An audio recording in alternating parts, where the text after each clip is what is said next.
ក្របបែកនុយក្លេអ៊ែរដែលខ្លាំងជាងគេបង្អស់នៅក្នុងពិភពលោកខ្លាំងជាងក្របបែកនុយក្លេអ៊ែរដែលអាមេរិកទម្លាក់នៅទីក្រុង Nagasaki ឈ្មោះថា Fat Man រហូតដល់ 3,300 ដងដែលមនុស្សជាតិធ្លាប់បំផ្ទុះសាកល្បងកាលពីជាង 60 ឆ្នាំមុនមានឈ្មោះថា Tsar Bomba វាត្រូវបានបង្កើតឡើងដោយសហភាពសូវៀតដើម្បីបង្ហាញពីការប្រកួតប្រជែងផ្នែកអាវុធនុយក្លេអ៊ែរដល់សហរដ្ឋអាមេរិកហើយត្រូវបានយកទៅតេស្តនិងបំផ្ទុះនៅថ្ងៃទី30 ខែតុលាឆ្នាំ 1961នៅភាគឦសាននៃមហាសមុទ្រអាតិចដោយកម្លាំងផ្ទុះរបស់វាមានប្រហែល50 មេហ្គាតោន TNT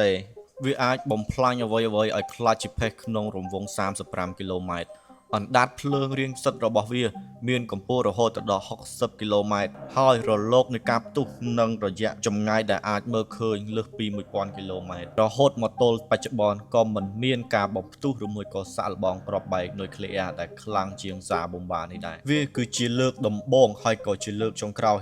ដែលការផ្ទុះដ៏ខ្លាំងមហិមារបស់គ្រាប់បែកនុយក្លេអ៊ែររហូតមកដល់បច្ចុប្បន្នហើយនេះគឺជាបច្ចេកវិទ្យារបស់សហភាពសូវៀតកាលពីជាង 60 ឆ្នាំមុនបើសិនជាបច្ចុប្បន្នមានសង្គ្រាមលោកលើកទី3កើតឡើងពិតមែនតើអាវុធនុយក្លេអ៊ែរដែលពិភពលោកកំពុងតែបង្កើតឡើងនេះទំហំនៃការផ្ទុះនិងការបំផ្លិចបំផ្លាញគឺខ្លាំងហួសលើសពីអ្វីដែលយើងនឹកស្មានដល់